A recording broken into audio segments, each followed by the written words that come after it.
শক্তি শক্তি অর্জন করা এতটা কঠিন নয় যতটা শক্তি লাভ করার পরে সেই শক্তি সামলানো কঠিন হয়। কারণ যেই মানুষ শক্তি লাভ করে তার মনে গর্ববোধ জন্মায়, জন্মায় অহংকার, জন্মায় জেদ।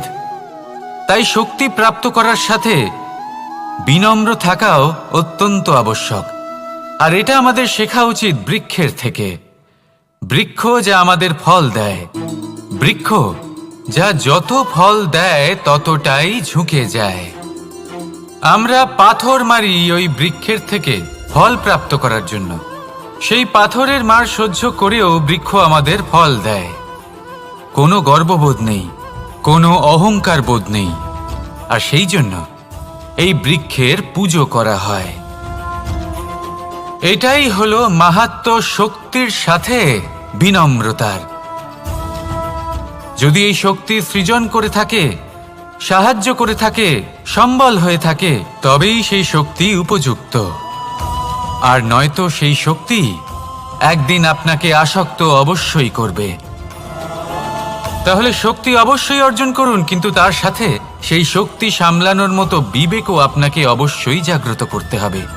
তাহলে আসুন আমার সাথে ভালোবেসে বলুন, রাধা রাধা। শক্তি এক অত্যন্ত বিচিত্র বস্তু, বা বলতে পারেন অনুভূতি। পিতা সবসময় চান যেন তিনি তার শক্তি পুত্রকে সঁপে দিতে পারেন, যাতে সে শক্তিশালী হয়, যাতে তার মঙ্গল হয়। তার পুত্র সবসময় চায় যাতে সে পিতার সেই শক্তি লাভ করে। কিন্তু সেই শক্তি লাভ করার জন্য পুত্র হওয়া যথেষ্ট নয়, যোগ্য পাত্র হতে হয়। আসুন আপনাকে সহজে বোঝাই।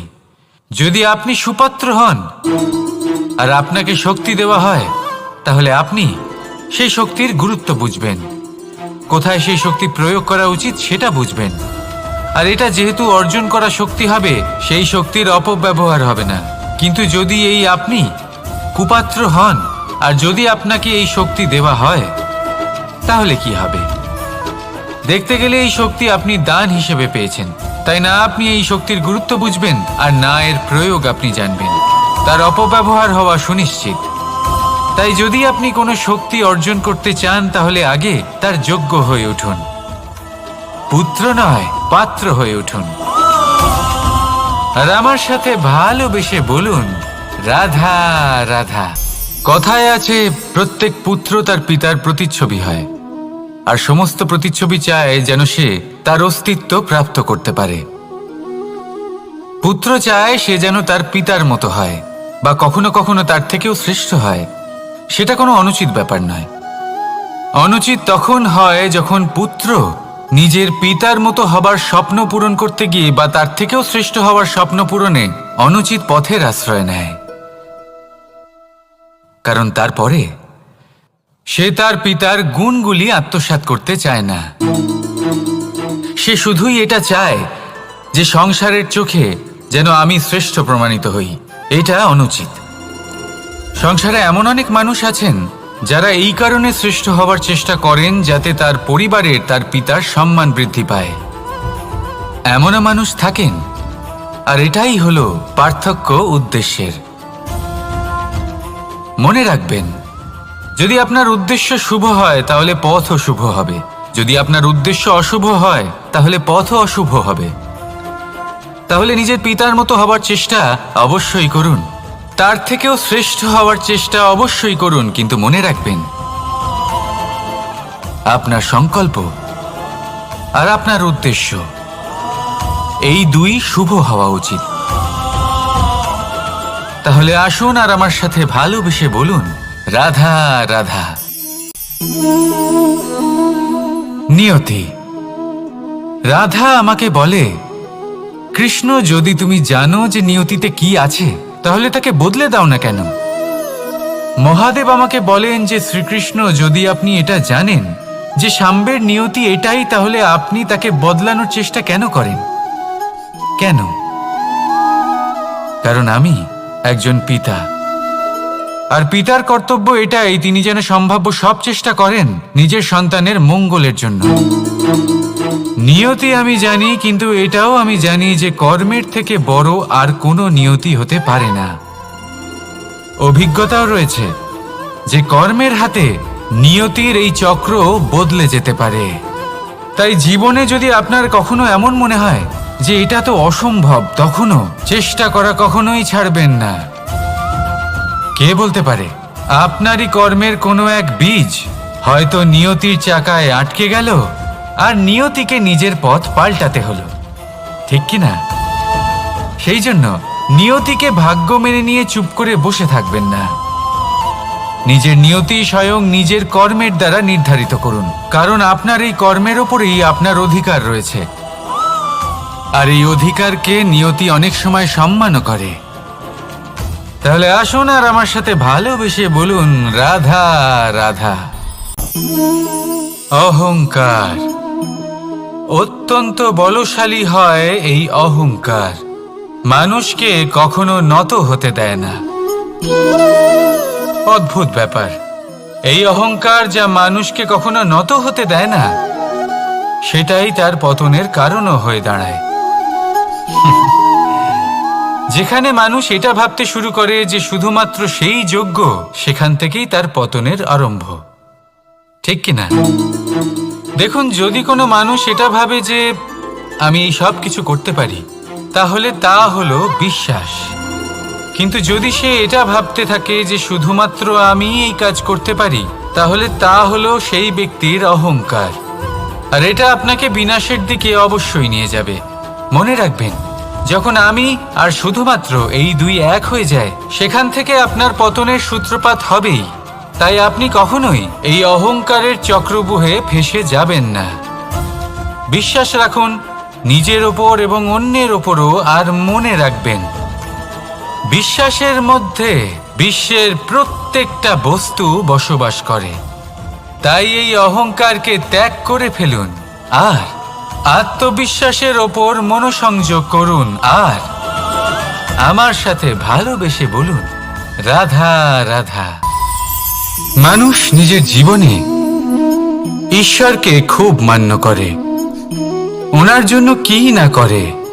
ভিন্ন ভিন্ন নামে তাকে স্মরণ করে, তাকে পুজো করে, তার আরাধনা করে। সে জানে যে ঈশ্বর তাকে শক্তি অবশ্যই দেবেন, তাকে সাহায্য অবশ্যই করবেন। কিন্তু যখন প্রশ্ন আসে গুরু এবং ঈশ্বরের, তখন গুরুর মান কখনো কম হওয়া উচিত নয়। কারণ সত্যি বলতে কি, গুরুই হলেন সেই সিঁড়ি যা বেয়ে আপনি ঈশ্বরের কাছে পৌঁছানোর পথ খুঁজে পাবেন। সেই পথ আপনি গুরুর থেকেই পাবেন।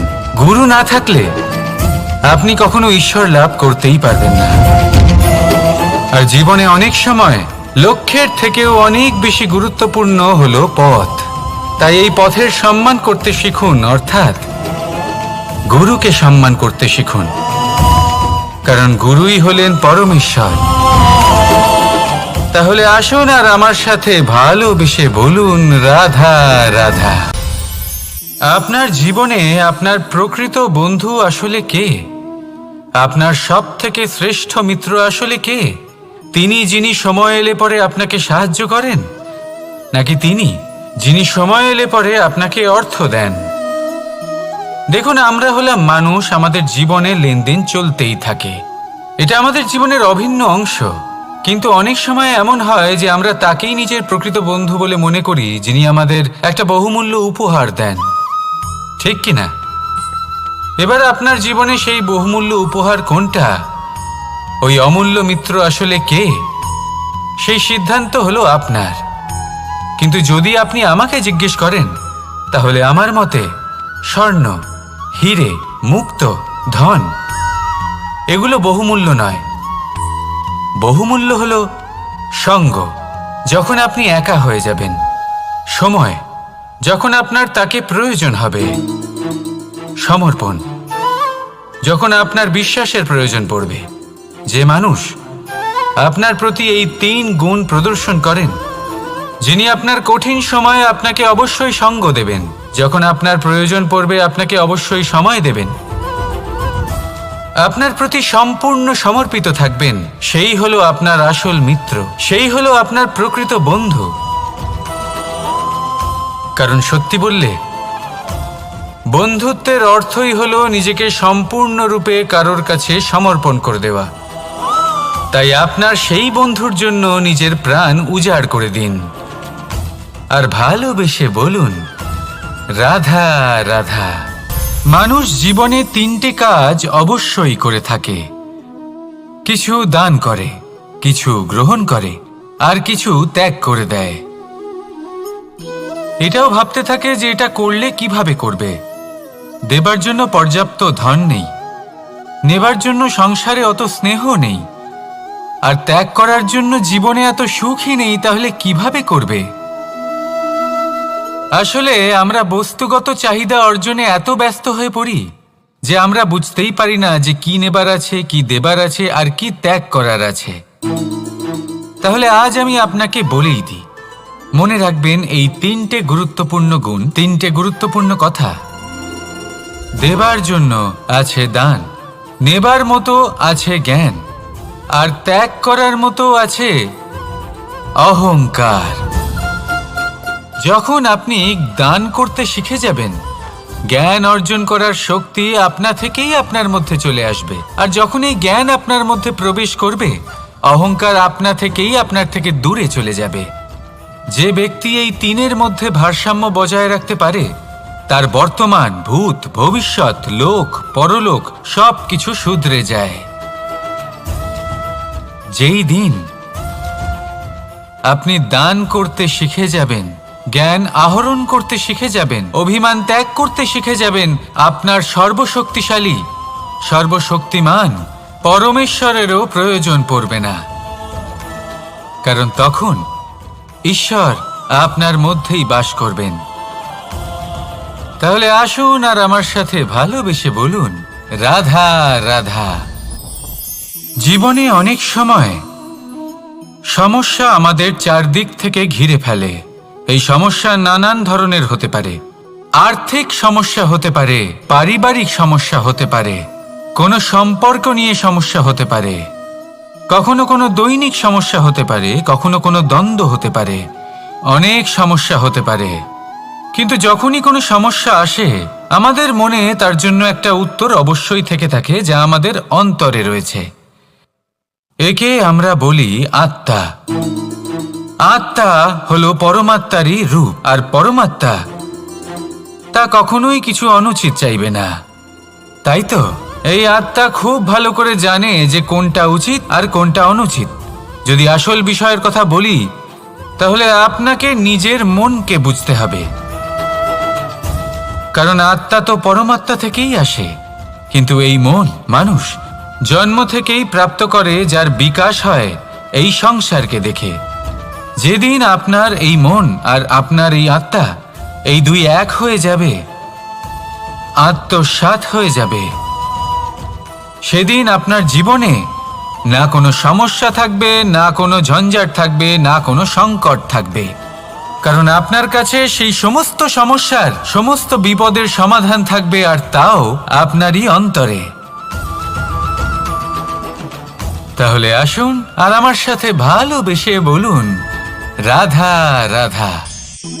ভক্তি আর শক্তি, এই দুইয়ের মধ্যে সম্পর্ক অত্যন্ত সরল। মানুষ ভক্তি করেন যাতে তিনি শক্তি লাভ করতে পারেন, আর শক্তি লাভ করার পরে ভক্তিভাব ভুলে যান, আর শক্তির প্রতি আসক্তিতে মত্ত হয়ে যান, আর সেখান থেকেই তার বিনাশ শুরু হয়। কেন? কারণ ভক্তির দ্বারা প্রাপ্ত শক্তি অন্য কারোর হিতের জন্য ব্যবহার করতে হয়, অন্য কারোর মঙ্গল করার জন্য ব্যবহার করতে হয়, কারোর বিনাশের জন্য নয়। এবার যদি আমি আপনাদের একটা উদাহরণ দিয়ে বোঝাই, তাহলে কোদাল দিয়ে আমরা মাটি কোপাতে পারি, একটা গর্ত খুঁড়তে পারি, যাতে একটা নতুন বৃক্ষ জন্ম নিতে পারে, একটা বৃক্ষ যা অন্য জীবকে ফল প্রদান করবে, যাত্রীদের ছায়া প্রদান করবে। কিন্তু এই কোদালের ব্যবহার যদি আমরা অন্য কারোর ক্ষতি করার জন্য করি, তাহলে ক্ষতি শুধুমাত্র আমাদেরই হবে। তাই জীবনে যদি আপনি কোনো শক্তি লাভ করেন, হয়তো ভক্তির দ্বারা বা অন্য যেখান থেকেই হোক, তার সদ্ব্যবহার করতে শিখুন। নয়তো এই প্রাপ্ত শক্তি আপনার পতনের কারণ হয়ে দাঁড়াবে। তাহলে আসুন আমার সাথে ভালোবেসে বলুন, রাধা রাধা। বরদান অত্যন্ত বিচিত্র এক বিষয়, কিন্তু দেখতে গেলে এই বরদান কি না করতে পারে। এক দরিদ্রকে রাজা বানিয়ে দিতে পারে, একজন দুর্বলকে এই সংসারের সবথেকে শক্তিশালী ব্যক্তি বানিয়ে দিতে পারে। কিন্তু আমরা ভুলে যাই এক অত্যন্ত গুরুত্বপূর্ণ কথা। বরদান এই শব্দের শেষে দান লুকিয়ে রয়েছে। এই দান কথাটা অত্যন্ত গুরুত্বপূর্ণ। আমাদের মনে রাখা উচিত এই বরদান আমরা দানে পেয়েছি, আর তাই তার সম্মান করা উচিত, কখনোই অহংকার করা নয়। আর যে ব্যক্তি বরদান পেয়ে অহংকার করেন তার যা ক্ষতি হয় তা হলো এই বরদান তার থেকে কেড়ে নেওয়া হয়। বর অর্থাৎ শ্রেষ্ঠ, অর্থাৎ বরদানের অর্থ হলো একটা শ্রেষ্ঠ দান, এবং তার ব্যবহার যদি আপনি কারোর ক্ষতি করার জন্য করেন তাহলে ক্ষতি শুধুই আপনার হবে। তাহলে এই বরদানের সম্মান করুন, উচিত পথে চলুন, আর উচিত উদ্দেশ্য নিয়ে এর ব্যবহার করুন, সব কিছু ভালোই হবে। তাহলে আসুন আর আমার সাথে ভালোবেসে বলুন, রাধা রাধা। পিতা আর পুত্রের সম্পর্ক অত্যন্ত মধুর হয়ে থাকে। পিতা স্বপ্ন দেখেন, তাকে পূর্ণ করার সকল সম্ভাব্য চেষ্টা করেন, কিন্তু তাও অনেক সময় ওনার স্বপ্ন অপূর্ণ থেকে যায়। তখন পিতা ভাবেন যে স্বপ্ন উনি পূর্ণ করতে পারেননি ওনার সন্তান তা অবশ্যই পূরণ করবে। যে স্থানে উনি কখনো পৌঁছতে পারেননি সেই স্থানে ওনার পুত্র অবশ্যই পৌঁছবে। পিতা নিজের সন্তানের ভবিষ্যৎ নিয়ে সেই স্বপ্ন দেখেন, আর যখন সেই সন্তান সামনে এগোতে থাকে তখন তার দুঃখ হয় না, বরং গর্ব হয়। ওনার ভালো লাগে এটা দেখে যে ওনার সন্তান অনেক উন্নতি করছে। কিন্তু যখন সন্তান নিজের অভিভাবকের শক্তি দেখে, তার যশ দেখে হিংসা করতে থাকে, সমস্যা সেইখানেই শুরু হয়। সেই জন্য সকল সন্তানকে এটা মনে রাখতে হবে, দেখুন, পুত্র হবার সুবাদে, এক সন্তান হবার সুবাদে এটা হলো আপনার অধিকার যে আপনি আপনার পিতার থেকে বেশি উন্নতি করবেন। আপনার পিতাও এটাই চান, কিন্তু সুস্থভাবে এটা করুন। একটা রেখা টেনে নিন যাতে আপনি তাতে এগোতে পারেন আর আপনার পিতার তাতে গর্ববোধ হয়, আর সেই বিষয়ে দুঃখ না হয় যে আমার সন্তান আমাকেই ছোট করার চেষ্টা করছে। ইতিহাস সাক্ষী রয়েছে, যে মানুষ অন্য কাউকে ছোট করার চেষ্টা করেছেন সেই মানুষই ছোট হয়ে গেছেন। আর আমার মনে হয় না আপনি এটা চান, কারণ কোনো একদিন আপনিও কারোর পিতা হবেন। আসুন আমার সাথে ভালোবেসে বলুন, রাধা রাধা। সাথী। সাথী এই শব্দটির ব্যাখ্যা কে কিভাবে করে? মিত্র, সখা, বন্ধু, কিন্তু অর্থ একটাই, তিনি যিনি আপনার সঙ্গী হন আর তিনি যার সাথী আপনি হন। এবার সব থেকে বড় প্রশ্ন হলো এটাই যে তিনি কে হতে পারেন যাকে আপনি আপনার সাথী বলে মেনে নিতে পারেন, নিজের সখা, নিজের মিত্র, নিজের বন্ধু মেনে নিতে পারেন। আপনার সাথী হলেন তিনি যিনি দুঃখের সময় আপনার পাশে থাকবেন, আপনার হাত ধরে থাকবেন। আপনার সাথী হলেন তিনি যার হাত আপনি নিজের সুখের দিনে ধরে থাকবেন। সেই সাথীরই হাত ধরুন যিনি দুঃখে সবসময় আপনাকে সাহায্য করার জন্য তৎপর হয়ে থাকেন, আপনার পাশে থাকেন, আর যাকে সুখের দিনে আপনি আপনার সাথে রাখতে পারেন। আর যখন আপনার সাথে আপনার এই সাথী থাকবে তখন আপনি এটা বুঝবেন যে যখন জীবনে দুঃখ আসে তখন এই দুঃখ কমে যায়, সবার মধ্যে ভাগ হয়ে যায়। আর যদি তখন সুখ আসে তাহলে সেটা সবার উপস্থিতিতে আরো বেড়ে যায়। এটাই হলো প্রেম, এটাই হলো ভালোবাসা, এটাই হলো সঙ্গ, যেমন সম্পর্ক আমার আর রাধার মাঝে। তাহলে আসুন আর আমার সাথে ভালোবেসে বলুন, রাধা রাধা। আমাদের মনে যখন কোনো প্রশ্ন ওঠে, কোনো দ্বন্দ্ব জাগে, তখন আমরা যাই আমাদের গুরুর কাছে, আমাদের আরাধ্যের কাছে গিয়ে জিজ্ঞেস করি। এইভাবেই একদিন আমি পৌঁছলাম আমার আরাধ্যের কাছে, আমার মহাদেবের কাছে। আর ওনাকে প্রশ্ন করলাম যে মহাদেব, জীবনে আনন্দ পাওয়ার, উৎসব পালনের, প্রেম ভাগ করে নেবার, জীবনকে উপভোগ করে নেওয়ার সর্বশ্রেষ্ঠ সময় কোনটা? মহাদেব হাসলেন আর উনি বললেন, জীবনে উৎসব পালনের সবথেকে শ্রেষ্ঠ দিন হলো মৃত্যুর ঠিক আগের দিনটা। প্রেম ভাগ করে নেওয়ার সবথেকে শ্রেষ্ঠ মুহূর্ত হলো মৃত্যুর ঠিক আগের মুহূর্ত। জীবনকে উপভোগ করে নেওয়ার সর্বশ্রেষ্ঠ প্রহর হলো মৃত্যুর এক প্রহর পূর্বে। তখন আমি চমকে গেলাম। আমি বললাম, কিন্তু মহাদেব, মৃত্যু তো অনিশ্চিত, আমরা জানিও না কবে আমাদের মৃত্যু হবে। মহাদেব আবার হাসলেন। উনি বললেন যে যদি আমরা এভাবে জীবন কাটাই যে আমরা জীবনের প্রত্যেক দিন, প্রত্যেক মুহূর্ত, প্রত্যেক প্রহর শেষ বলে মনে করি, তাহলে আমাদের সমস্ত জীবন আনন্দের সাথেই অতিবাহিত হবে। কি বলেন? তাহলে আপনিও এই কথা মনে রাখুন আর আমার সাথে ভালোবেসে বলুন, রাধা রাধা। জীবনে অগ্রসর হওয়ার জন্য আমাদের কাকে প্রয়োজন হয়? মাতা পিতা, বন্ধু, প্রেম, সাহায্য, অর্থ, পরিশ্রম, আশা। ভিন্ন ভিন্ন মানুষ ভিন্ন ভিন্ন বিকল্প চয়ন করে। যদি আমি আপনাকে বলি, তাহলে জয় আর পরাজয়ের মন্ত্র দুটো শব্দের উপর নির্ভর করে, মেনে নেওয়া আর দৃঢ় হওয়া। যদি মেনে নেন তাহলে হেরে যাবেন, যদি দৃঢ় হন তাহলে নিশ্চিত রূপে জয়ী হবেন। যদি কখনো আপনি ক্লান্ত হয়ে ওঠেন, আপনি দুঃখী হন, পুরোপুরি ভেঙে পড়েছেন, তখন মেনে নেবেন না যে আপনি ভেঙে পড়েছেন, নয়তো হেরে যাবেন। তখন উল্টে স্থির করবেন যে যাই হয়ে যাক না কেন, আমি জয়ী হবই। আর আপনি দেখবেন যে জয় নিশ্চিত রূপে আপনার কাছেই আসবে। তাহলে এই কথা মনে রাখবেন আর আমার সাথে ভালোবেসে বলবেন, রাধা রাধা।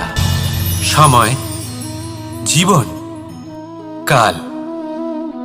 দেখতে গেলে এই তিনটি শব্দ একটি শব্দেরই সমার্থক শব্দ মনে হয়, কিন্তু এই শব্দগুলির অর্থ কি সমান?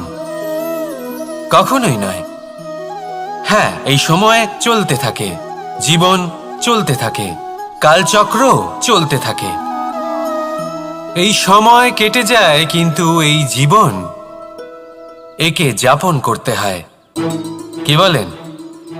এই জীবনে কিছু করুন বা কিছু না করুন, জীবন এমনি কেটে যাবে, আপনি জানতেও পারবেন না।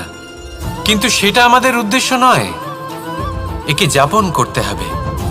এই জীবনে প্রেরণা পেতে শিখুন, প্রেরণা দিতে শিখুন, আহ্বান গ্রহণ করতে শিখুন, আহ্বান জানাতে শিখুন, মহান কাজ করতে শিখুন, ধন্যাত্মক বোধ জাগিয়ে তুলুন। জীবন অতিবাহিত করার অর্থ কি তা আপনি শিখে যাবেন। কারণ সময় কেটে যায়, সমস্ত যুগ কেটে যায়, কিন্তু জীবনের রীতি জীবন কাটিয়ে দেওয়া নয়, জীবন যাপন করা। এই জীবন সম্পূর্ণরূপে অনুভব করতে হবে, নতুন পথ বানাতে হবে। এবারে যদি এই জীবন বাঁচার সময় একবার ভেবে দেখুন, যদি মনে প্রেম থাকে, সদ্ভাবনা থাকে, তাহলে কি হবে? এই জীবনকে বাঁচার অনুভূতিটাই অন্যরকম হয়ে যাবে, একটা আনন্দময় অনুভূতি লাভ করবেন।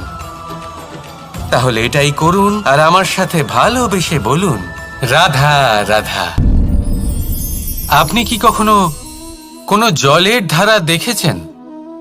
তার সামনে যতই মাটি থাকুক না কেন, যতই কাদা থাকুক না কেন, যখন এই জলের ধারা বইতে আরম্ভ করে দেয়, তখন এই কাদাকে নিজেই ধুয়ে নিয়ে যায়।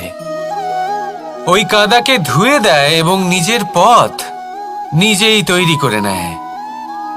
তাহলে আপনিও এরকম জলের মতো হয়ে উঠুন। যদি হয়ে উঠতে পারেন, তাহলে নিজের মনের, নিজের ভাবনার, নিজের জীবনের যত অনাবশ্যক তত্ত্ব আছে, অনুপযোগী অংশ রয়েছে, অর্থাৎ অপরিষ্কার অংশ রয়েছে, তা নিজে থেকেই নির্মল হয়ে উঠবে। আর যেরকম জলের ধারা কখনো থেমে থাকে না, সব সময় বয়ে চলে, সেইভাবে আপনিও কখনোই থামবেন না। সবসময় বয়ে চলুন, এগোতে থাকুন। পথে যদি অনেক বিপদ আসে, সমস্যা আসে, থামবেন না, তার উপর নিরন্তর প্রহার করুন, নিরন্তর প্রয়াস করুন আর অগ্রসর হন। আপনি ভেবে দেখুন, এই জলের ধারা কখনো থেমে থাকে না, সবসময় বয়ে চলে, বিপদের সম্মুখীন হয়ে তাকে সাথে বয়ে নিয়ে চলে।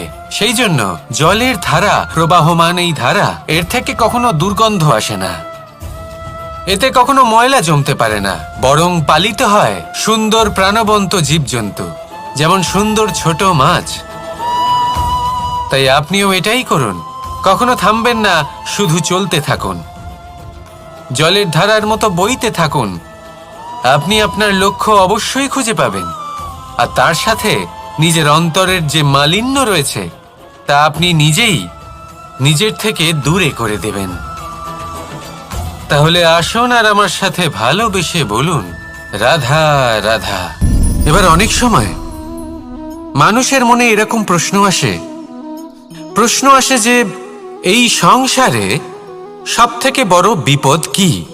কেউ বলে ধর্ম সংকট, আবার কেউ বলে প্রাণের উপর আসা সংকট। প্রত্যেক মানুষের জীবনে বিভিন্ন সংকট আসে, আর এই সমস্ত সংকট অত্যন্ত বিচিত্র হতে পারে। এই সমস্ত সংসার হলো সংকট দ্বারা পরিপূর্ণ। ঠিক আছে, আপনাকে একটা উদাহরণ দিই। একজন ধনী ব্যক্তি, এবার ওনার জীবনে সংকট কি হতে পারে? সংকট এটাই যে কেউ তার সম্পত্তি চুরি না করে নেয়, আমরা বুঝতে পারছি। এবার একজন চোর, তার জীবনে সংকট কি হতে পারে? যে চুরি করার সময় সে যদি তার একটা কাশি চাপতে না পারে, তাহলে সে ধরা পড়ে যেতে পারে, ঠিক কিনা? আবার অনেক সময় এমনও হয় যে যার জন্য আমি সংকট, সেও আমার কাছে সংকট। যেমন এই পরিস্থিতিতে দেখুন, সংকট হলো সংকট, এ তো জীবনে থাকবে, কিন্তু এর সম্মুখীন কিভাবে হওয়া যায়? খুব সরল, সব এটার ওপর নির্ভর করে, মনের ওপর। এই মনকে নিয়ন্ত্রণ করলে সব ঠিক থাকবে। এবার যদি ধনী ব্যক্তি মনকে নিয়ন্ত্রণ করে ফেলেন, নিজের অর্থের ব্যবহার শুভ কাজের জন্য, সমাজের সেবার জন্য বিকাশ করতে করেন, ওই অর্থকে একত্রিত করে না রাখেন, তাহলে চুরির সমস্যা, এই সংকট সেখানেই কেটে যাবে। এবার যদি কথা বলি সেই চোরের, তাহলে চোর যদি নিজের মনকে সংযত করে নেয়, যদি নিজের কর্মকে নিয়ন্ত্রণ করতে পারে, তাহলে এমন কোনো স্বর নেই, এমন কোনো স্বর নেই যা ওকে ধরা পড়তে বাধ্য করবে। সেই জন্য জীবনে সংকট যতই আসুক, যত বড়ই সংকট আসুক না কেন, কবচ হলো একটাই, আর এই কবচের নাম হলো আত্মনিয়ন্ত্রণ। নিজের মনকে নিয়ন্ত্রণে রাখতে শিখুন। এটা নিজের জীবনে প্রয়োগ করে তো দেখুন। যদি আপনি করতে পারেন, তবে আপনি দেখবেন যে সংকট তো জীবনে আসা যাওয়া করে, কিন্তু সেই সংকটগুলির সম্মুখীন আপনি এইভাবে করতে পারবেন। তাহলে সেটাই করুন, আর আমার সাথে ভালোবেসে বলুন, রাধা রাধা। এই দড়িটা দেখুন, ছোট ছোট রেশম দ্বারা তৈরি, এটা সরু সুতো দ্বারা তৈরি হয়েছে এটা, আর এ অত্যন্ত কোমলও বটে। আর আপনি চাইলে এটা সোজাও করে দিতে পারেন, আর চাইলে এটা বেঁকিয়েও দিতে পারেন, আর যদি চান তাহলে এটা গোল গোল করে বেঁধে কোথাও রেখেও দিতে পারেন। এবার এই কোমল দড়ি যদি কোনো নিষ্ঠুর কঠিন পাথরে বারংবার জড়িয়ে দেওয়া হয়, তাহলেও তাকেও কাটতে পারে, নিজের ছাপ ছেড়ে যেতে পারে, সেটার আকারও বদলে ফেলতে পারে। এবার এর কারণ কি? এর কারণ হলো অভ্যাস আর নিরন্তর প্রচেষ্টা। যদি আপনিও চেষ্টা করেন আর নিরন্তর কর্ম করে যান, তাহলে আপনার প্রারব্ধ পাথরের মতো কঠিনই হোক না কেন, তাতে ভাঙন ধরিয়েও আপনি নিজের লক্ষ্যে অবশ্যই পৌঁছতে পারবেন। একটা গুরুত্বপূর্ণ কথা মনে রাখবেন, সুকর্মের অভ্যাস আর নিরন্তর প্রয়াস, এই হলো সাফল্যের মন্ত্র। তাহলে জীবনে এই মন্ত্র আনুন আর আমার সাথে ভালোবেসে বলুন, রাধা রাধা। শক্তি শক্তি অর্জন করা এতটা কঠিন নয় যতটা শক্তি লাভ করার পরে সেই শক্তি সামলানো কঠিন হয়। কারণ যেই মানুষ শক্তি লাভ করে তার মনে গর্ববোধ জন্মায়, জন্মায় অহংকার, জন্মায় জেদ। তাই শক্তি প্রাপ্ত করার সাথে বিনম্র থাকাও অত্যন্ত আবশ্যক। আর এটা আমাদের শেখা উচিত বৃক্ষের থেকে। বৃক্ষ যা আমাদের ফল দেয়, বৃক্ষ যা যত ফল দেয় ততটাই ঝুঁকে যায়। আমরা পাথর মারি ওই বৃক্ষের থেকে ফল প্রাপ্ত করার জন্য। সেই পাথরের মার সহ্য করেও বৃক্ষ আমাদের ফল দেয়। কোনো গর্ববোধ নেই, কোনো অহংকার বোধ নেই। আর সেই জন্য এই বৃক্ষের পুজো করা হয়। এটাই হলো মাহাত্ম্য শক্তির সাথে বিনম্রতার। যদি এই শক্তি সৃজন করে থাকে, সাহায্য করে থাকে, সম্বল হয়ে থাকে, তবেই সেই শক্তি উপযুক্ত। আর নয়তো সেই শক্তি একদিন আপনাকে আসক্ত অবশ্যই করবে। তাহলে শক্তি অবশ্যই অর্জন করুন, কিন্তু তার সাথে সেই শক্তি সামলানোর মতো বিবেকও আপনাকে অবশ্যই জাগ্রত করতে হবে। তাহলে আসুন আমার সাথে ভালোবেসে বলুন, রাধা রাধা। শক্তি এক অত্যন্ত বিচিত্র বস্তু, বা বলতে পারেন অনুভূতি। পিতা সবসময় চান যেন তিনি তার শক্তি পুত্রকে সঁপে দিতে পারেন, যাতে সে শক্তিশালী হয়, যাতে তার মঙ্গল হয়। তার পুত্র সবসময় চায় যাতে সে পিতার সেই শক্তি লাভ করে। কিন্তু সেই শক্তি লাভ করার জন্য পুত্র হওয়া যথেষ্ট নয়, যোগ্য পাত্র হতে হয়। আসুন আপনাকে সহজে বোঝাই। যদি আপনি সুপাত্র হন আর আপনাকে শক্তি দেওয়া হয়, তাহলে আপনি সেই শক্তির গুরুত্ব বুঝবেন, কোথায় সেই শক্তি প্রয়োগ করা উচিত সেটা বুঝবেন। আর এটা যেহেতু অর্জন করা শক্তি হবে, সেই শক্তির অপব্যবহার হবে না। কিন্তু যদি এই আপনি কুপাত্র হন আর যদি আপনাকে এই শক্তি দেওয়া হয়, তাহলে কি হবে? দেখতে গেলে এই শক্তি আপনি দান হিসেবে পেয়েছেন, তাই না আপনি এই শক্তির গুরুত্ব বুঝবেন আর না এর প্রয়োগ আপনি জানবেন। তার অপব্যবহার হওয়া সুনিশ্চিত। তাই যদি আপনি কোনো শক্তি অর্জন করতে চান, তাহলে আগে তার যোগ্য হয়ে উঠুন। পুত্র নয়, পাত্র হয়ে উঠুন। আর আমার সাথে ভালোবেসে বলুন, রাধা রাধা। কথায় আছে, প্রত্যেক পুত্র তার পিতার প্রতিচ্ছবি হয়, আর সমস্ত প্রতিচ্ছবি চায় যেন সে তার অস্তিত্ব প্রাপ্ত করতে পারে। পুত্র চায় সে যেন তার পিতার মতো হয়, বা কখনো কখনো তার থেকেও শ্রেষ্ঠ হয়। সেটা কোনো অনুচিত ব্যাপার নয়। অনুচিত তখন হয় যখন পুত্র নিজের পিতার মতো হবার স্বপ্ন পূরণ করতে গিয়ে বা তার থেকেও শ্রেষ্ঠ হওয়ার স্বপ্ন পূরণে অনুচিত পথের আশ্রয় নেয়। কারণ তারপরে সে তার পিতার গুণগুলি আত্মসাৎ করতে চায় না। সে শুধুই এটা চায় যে সংসারের চোখে যেন আমি শ্রেষ্ঠ প্রমাণিত হই। এটা অনুচিত। সংসারে এমন অনেক মানুষ আছেন যারা এই কারণে শ্রেষ্ঠ হবার চেষ্টা করেন যাতে তার পরিবারের তার পিতার সম্মান বৃদ্ধি পায়। এমনও মানুষ থাকেন।